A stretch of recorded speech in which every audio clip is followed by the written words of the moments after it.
उन्होंने 5,000 रुपया मांगा। मैंने कहा कि अरे अधिवक्ता का मामला है, आप लोग हमको तो बकस दीजिए। भ्रष्टाचार करने के लिए, हमसे वसूली करने के लिए, बार्गेनिंग करने के लिए आपके पूरे महकमा के लोग रोक रखे थे। संपत्ति का जांच किया जाए, इनकी तनख्वाह कितनी है, इनकी सुविधाएं कितनी है, और इनके प्रॉपर्टी इनके ड्राइवर के नाम से, इनके पत्नी के नाम से, इनके रिश्तेदारों के नाम से। एसडीएम की शिकायत कर रहा हूं, लेखपाल की शिकायत कर रहा हूं, जांच के लिए जा रहा है तहसीलदार के यहाँ। प्रदेश में किस कदर भ्रष्टाचार कायम है और हमारे प्रदेश के मुखिया योगी आदित्यनाथ कहते हैं कि हमारा प्रदेश जो है भ्रष्टाचार मुक्त हो चुका है। अरे आंख खोल करके देखिए महाराज जी, और गाजीपुर के जिला अधिकारी महोदया देखिए कि आपका एसडीएम जो है भाग खा करके आदेश करता है, बिना लिए बिना कुछ दिए कोई काम नहीं होता है।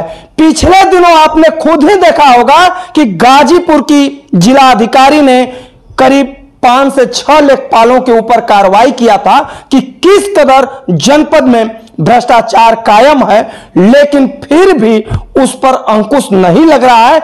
आए दिन कहीं ना कहीं इस तरह की घटनाएं देखने के लिए मिल जाएगा।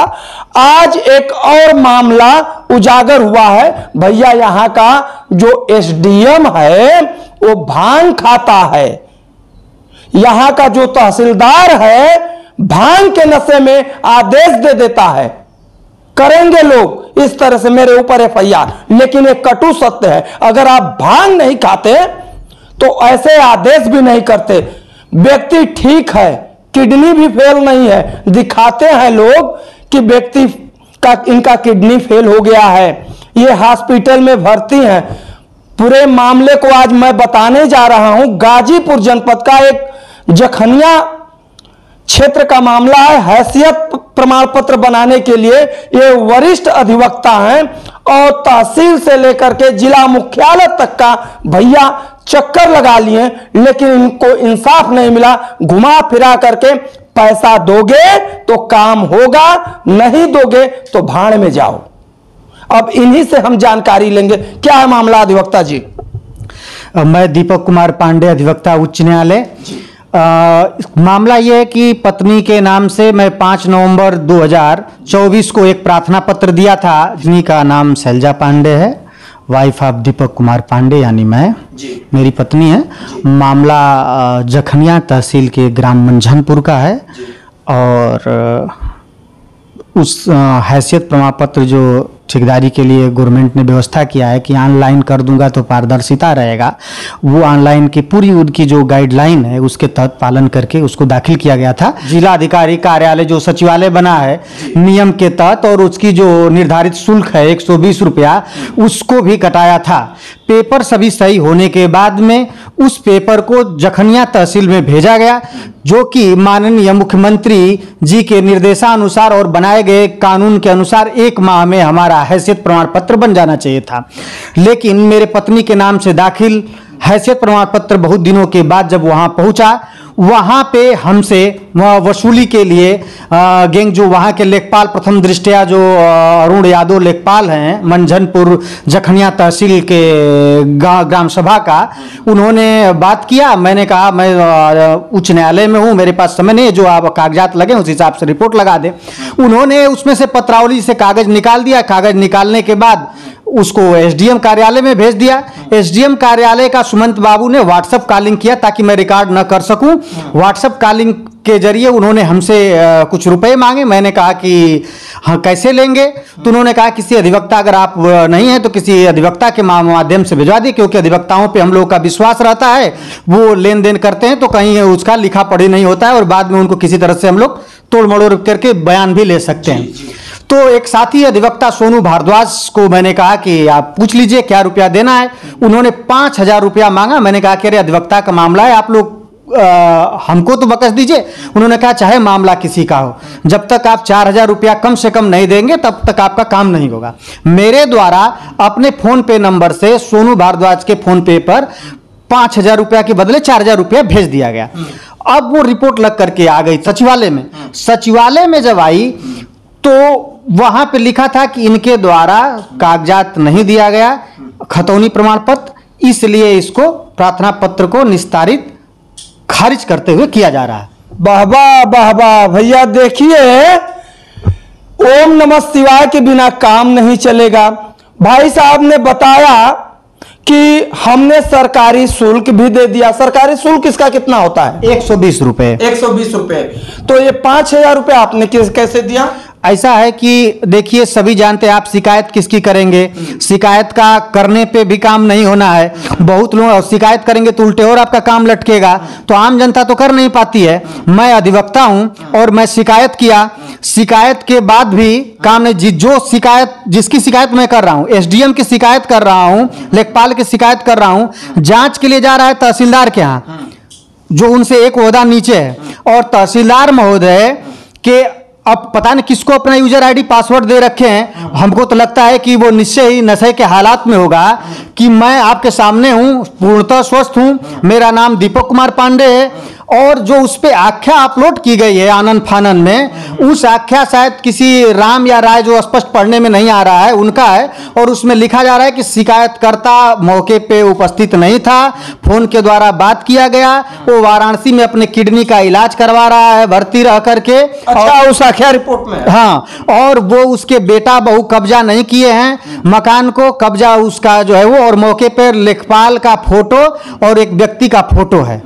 तो अब बताइए कि मुख्यमंत्री महोदय कहते हैं कि कोई शिकायत हो, कोई हो तो आप फोन करिए 1076 पे, जन सुनवाई पे करिए, निस्तारण होगा। अगर कोई अधिकारी गलत काम करता है तो मेरी भ्रष्टाचार पे जीरो टॉलरेंस की नीति है, तुरंत उस पर एक्शन होगा।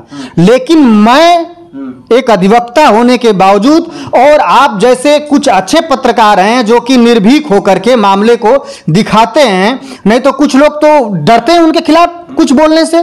चौथे स्तंभ आजकल खामोश है, तमाम जनता कहती है, इसके बावजूद भी कार्रवाई नहीं होती है। अब इससे बड़ा क्या सबूत चाहिए योगी जी को, माननीय मुख्य सचिव महोदय, प्रमुख सचिव महोदय को, या जिलाधिकारी महोदया को? कहीं न कहीं जिस प्रकार से इन्होंने आरोप लगाया है, सवाल तो खड़ा होता ही है। जिस प्रकार से जिलाधिकारी महोदया ने 7 लोगों के ऊपर कार्रवाई हुआ, अभी रिपोर्ट में इन्होंने बताया है कि हमारी किडनी फेल दिखाया गया। हमने कहा कि यहां का जो एसडीएम है भांग खाता है, यहां का तहसीलदार जो है भांग खा करके, दारू पी करके भैया रिपोर्ट लगाता है तो बात बुरी लगेगी। लेकिन जब आपके आईडी से इस तरह के मामला रिपोर्ट लगा करके जनरेट किया जाता है तो आखिर में कौन भांग खाया? मैं खाया? कहीं ना कहीं ये जांच का विषय है। सबसे बड़ी बात, ये अधिवक्ता महोदय, आप ये आरोप लगा रहे हैं 5000 रुपए देने की जो बात कर रहे हैं कि हमसे मांगा गया, अगर 5000 रुपए आपने दे दिया तो आप कह रहे हैं कि हमारा उसमें से कागज गायब करके खारिज कर दिए। ये तो कहीं ऐसा नहीं कि आपका खारिज कर दिए, इसके वजह से तो आप आरोप नहीं लगा रहे हैं। श्रीमान जी, मेरे पास अधिवक्ता की रिकॉर्डिंग है फोन की, जिसपे वो कहा है कि मैंने एसडीएम के सुमंत बाबू को पैसा दिया है 4000 रुपये, उसमें से 500 रुपये हमको वापस किए हैं, और तमाम सबूत है। हमको एक बात का, जिसे हमारी बात को आप गलत मान लेते हैं, वो वकील से तोड़ मड़ोड़ करके जवाब भी लिखवा सकते हैं कि मैं फीस के लिए लिया था, क्योंकि हमको बताया गया कि वकील पे दबाव बना करके लिखवाया गया है कि तुम अगर नहीं करोगे तो तुमको ये मरवाया पिटवाया जाएगा, और ये क्या तुम लिख करके दे दो कि हमारे फीस के लिए लिया गया। महोदय, एक बात बता दूं कि एसडीएम महोदय कानून की जानकारी उतनी नहीं रखते हैं कि सोनू भारद्वाज न किसी मेरे केस में वकील हैं, न मैं किसी उनके वकालतनामा पे साइन किया हूं, तो किस एवज में वो फीस लेंगे? और उनके द्वारा खुद स्वीकार किए हुए वीडियो हमारे पास है। यदि अगर सोनू भारद्वाज से वो लिखवाते हैं तो ये माना जाएगा कि उनको भी अपने वसूली गैंग में शामिल किए हैं और उनसे भी वो जो है वसूली करवाते हैं। पहली बात। दूसरी बात कि यदि भ्रष्टाचार नहीं करना था, कागज गलत था, तो आप नवंबर का एप्लीकेशन मार्च में क्यों वापस किए? क्यों नहीं नवंबर में तुरंत कर दिए होते? 10 दिन में, 15 दिन में आपने वेट किया, रखे रहा इतने दिन। ये साफ जाहिर करता है कि आप भ्रष्टाचार करने के लिए, हमसे वसूली करने के लिए, बार्गेनिंग करने के लिए आपके पूरे महकमा के लोग रोक रखे थे, और आप उन पे कार्रवाई करने के बजाय उनको प्रोटेक्ट कर रहे हैं। तो माना जाएगा कि लेखपाल से लेकर के तहसीलदार तक और जितने आपके अधीनस्थ हैं वो आपके वसूली के लिए काम करते हैं। और मेरे अगर वीडियो का और आपके कहने का कुछ अगर असर हो तो ये जरूर उसमें जो है कहा जाए कि इन लोगों को जो इस तरह काम करते हैं, इनके आय से अधिक संपत्ति का जांच किया जाए, इनकी तनख्वाह कितनी है, इनकी सुविधाएं कितनी है, और इनके प्रॉपर्टी इनके ड्राइवर के नाम से, इनके पत्नी के नाम से, इनके रिश्तेदारों के नाम से कितनी है। और ऐसा नहीं तो मैं एक याचिका दाखिल करूंगा इन लोगों के खिलाफ कि इन लोगों के पास आय से अधिक संपत्ति है। मुझको पता चला है कि कितनी ये लोग अवैध वसूली करते हैं, किन किन चीजों पे, कि जो ये आख्या अपलोड किया गया है वो तहसीलदार स्तर पे वो हमारे आख्या को निस्तारित किया गया है। तो इसमें जो आईडी यूज हुई होगी वो तहसीलदार की यूज होगी।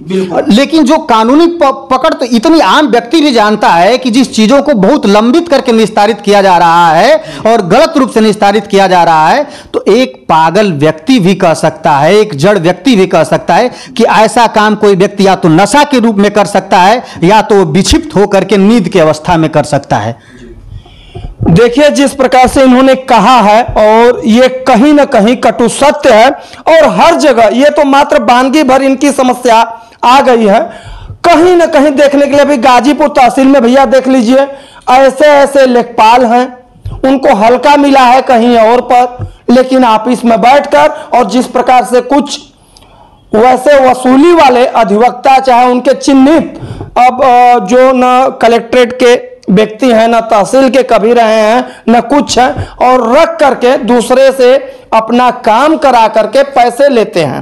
तो तमाम तरह से जांच का विषय हर जगह है, और जिस प्रकार से इन्होंने अगर आरोप लगाया है तो कहीं ना कहीं ये जांच का विषय और इस पर निष्पक्ष जांच होना चाहिए।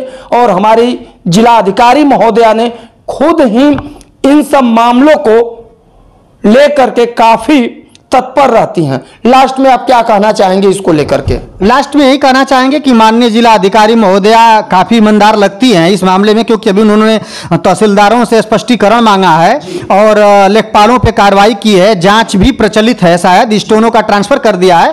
तो यदि अगर वास्तव में ऐसा किया है उन्होंने और ये जनता में मैसेज गया है वर्तमान में कि उन्होंने भ्रष्टाचार पे जीरो टॉलरेंस रखने का प्रयास कर रही हैं, तो इस मामले में भी कार्रवाई करनी चाहिए। और जो नीचे से ऊपर तक आ रहा है, सुनने में बात सबूत नहीं है हमारे पास, लेकिन सुनने में आ रहा है कि एक अंश डीएम महोदय के पास भी जाता है।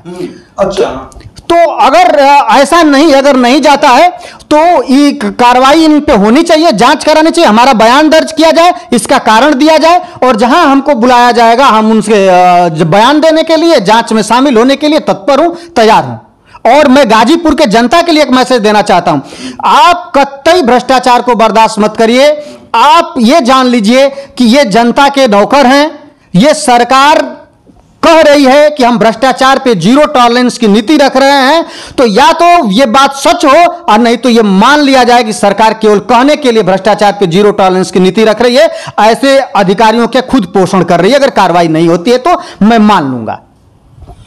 चलिए, यह सरकार हकीकत में भ्रष्टाचार पर जो लगाम लगाने की बात कर रही है, ये भ्रष्टाचार नहीं, भ्रष्टाचार को बढ़ावा दे रही है। कहीं ना कहीं भूमाफिया सक्रिय हैं, तो कहीं ना कहीं अधिकारी जो हैं बिना रिश्वत के काम नहीं कर रहे हैं। ये तमाम विषय है। और जिस प्रकार से हमारे भैया मुख्यमंत्री महोदय जी जो हैं वो ढिढोरा पीटते हैं, तो हम भी दिखाए हैं, और एक गाजीपुर जनपद में किस प्रकार से इतना बड़ा भ्रष्टाचार हुआ है और कैसे बिना अधिकारी रिश्वत लिए काम करते हैं। और ये तमाम विषय है, तमाम मुद्दे हैं, ये जांच का विषय है। साथियों, तब तक के लिए गाजीपुर से कैमरा पर्सन शुभम तिवारी के साथ राजेंद्र जाग रिपोर्ट। जय हिंद।